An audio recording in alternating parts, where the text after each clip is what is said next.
mural painting here is 15 by 10 feet in size, and it's the second of a two-stage painting that I've done. This is the completion of the second stage, and this is the second stage, which is called Creative Hands.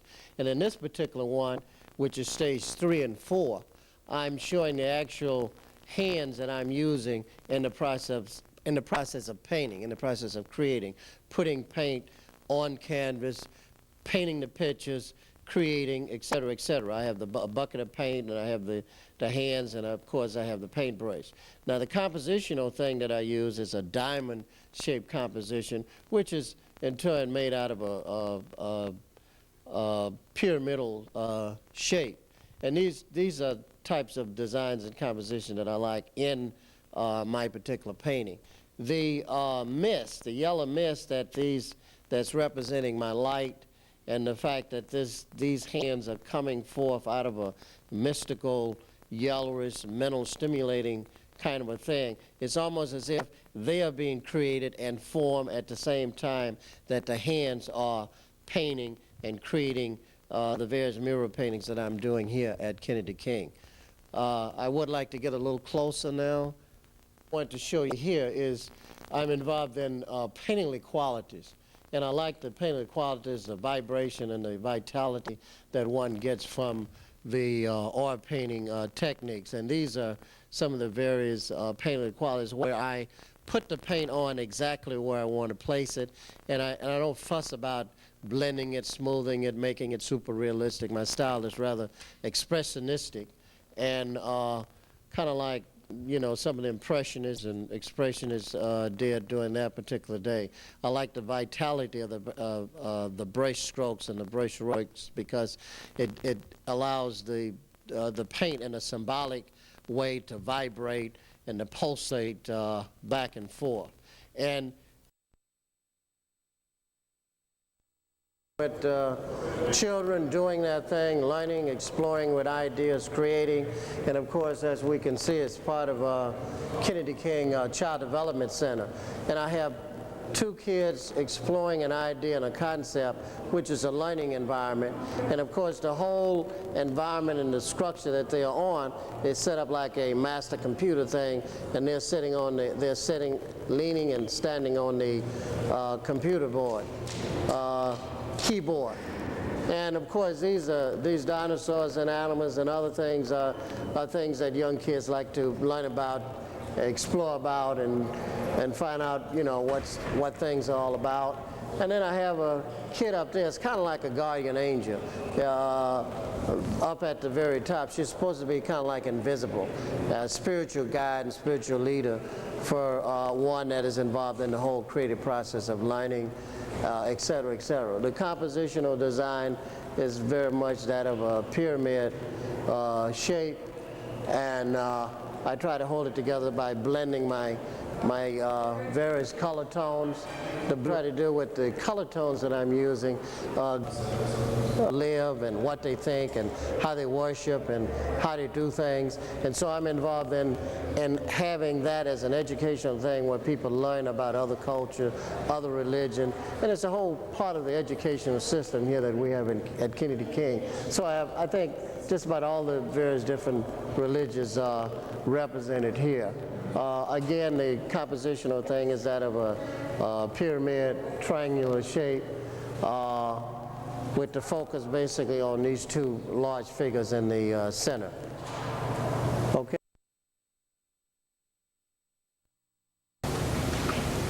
This mirror painting is about 7 feet tall and about 30 feet wide. And again, I'm continuing with the educational things that we are dealing with here at this institution. To the left side, I have an instructor teaching a student in reference to computer. It could be the business area, typing, and that kind of thing. It's and the figure next to that, exploring in the center, exploring concepts and ideas. Again, you know, it could be a student, it could be a teacher who is exploring and trying to find out more information about how a thing works and what are the advantages and disadvantages of some of the properties, et cetera, et cetera. And then to the right of that, I have kind of like a spiritual essence of the all-seeing eye of the creative energy, the creative force, in which, you know, I seem to get my creative ideas from, where I'm able to do all these kinds of paintings. The paint that I've used here is it's flat. It's a flat graphic two-dimensional effect using contrast and using dynamic diagonal lines to focus in on my composition and be involved in the movement that I'm trying to get across, so the eye can actually move around. The observer eye that I'm talking about can move around in the painting to get some understanding from it. That's 24 feet wide. And here I call the working hands. And in the hands I have various hands doing architectural things, hands working on motors and instrument, set of hands playing the piano, set of artist hands getting ready to paint, sports with the basketball and the baseball, computer to the left side with the drama and the theater that we have here. I have the book, which is still symbolic of, you know, the learning and the educational thing. And then I have Kennedy and Bobby Kennedy and Dr. Martin Luther King in a circular thing, but made in a heart form, because these men were about bringing love and understanding and peace to the human race, basically. And of course, they made the ultimate sacrifice, which was what I consider to be a crucifixion. So it's just a continuation of that whole educational thing.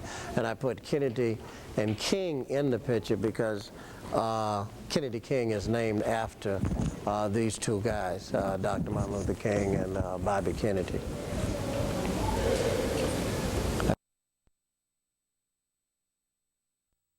It's about 16 wide, and it's about 8 or 9 tall. And this is the first stage of the first painting that we started looking at. This is the first and second stage of it.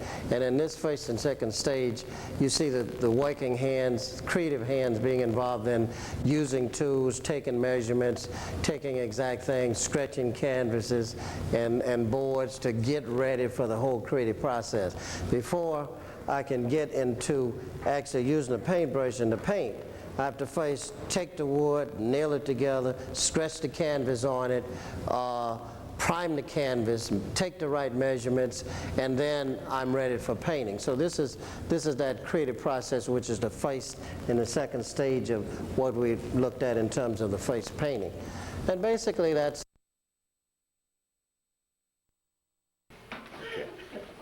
Thank you. all right, thank you. Well, first of all, this piece is made out of paper mache. And this is the structure. We did with the wire on the inside. Sometimes I use wood to get a nice skeleton frame to support the whole structure. Now, the idea here is I want to deal with a piece that I dealt with dealing with motherhood. And if you focus down here, I have the kid that has already been born down on the lower level. It's kind of like he's happy to be born, playing in between his mom's legs, et cetera, et cetera. Now, it's motherhood. These are going to be souls that are kind of like hovering around the mother because they want bodies so that they can be born. Now, I know it's a kind of metaphysical kind of a thing. It grew out of an idea that I wanted this to be a light. I wanted a light so that I could read by in my apartment. So what I decided to do was to make this not only a piece of sculpture, but to also instill it where it has a.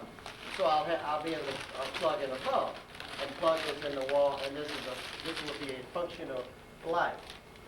Now back to the other piece. Now, in terms of my African influence, I have the braids.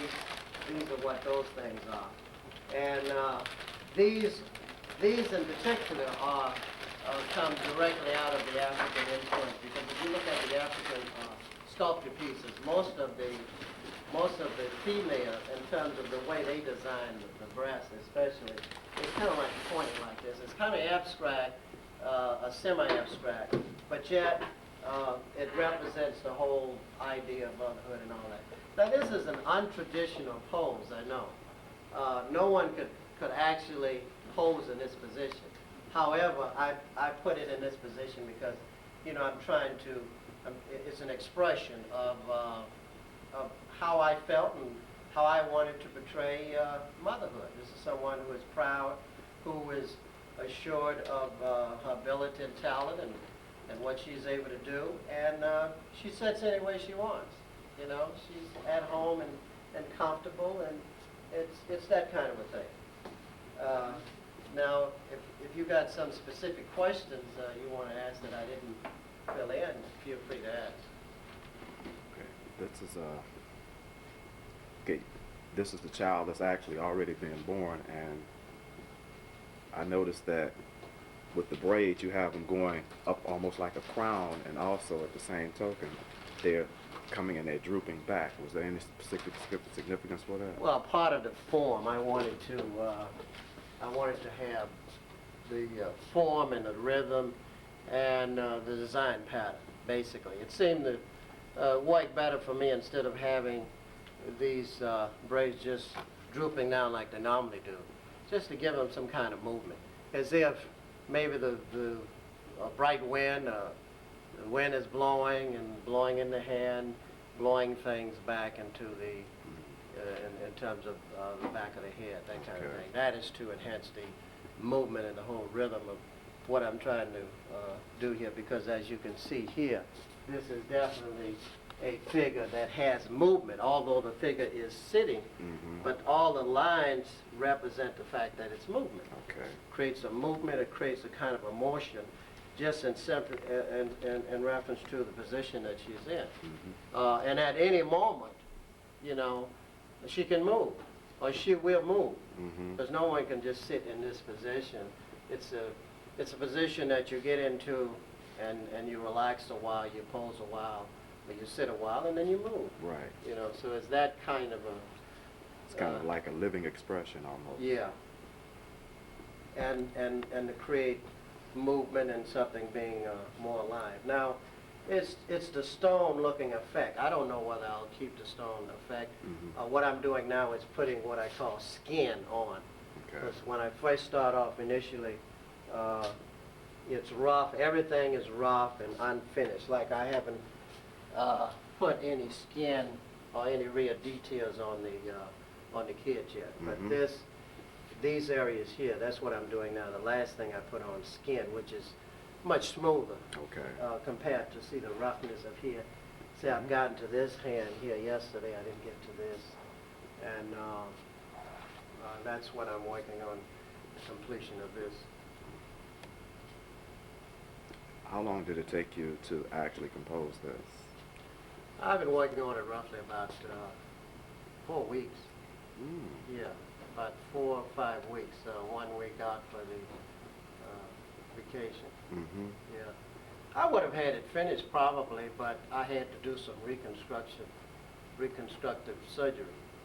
And that means that I had certain parts and certain forms that it just weren't doing what I wanted to do. So I had to literally saw into the figure, especially I had to redo the waist, you know, I had to redo the foot, because I was not satisfied with it. I had to redo this leg, and I still may have to redo some areas. All depends upon the form and the content in terms of what I want it to look like when the whole thing is finished. Because people say, "Oh wow, it's big. You got some big hands, a big that." Well, the whole thing is big. It is. And in order to get the proper proportion and size and the rhythm, you got to have, although it's abstract, it's not total realistic form. Because, you know I'm distorting and that kind of a thing.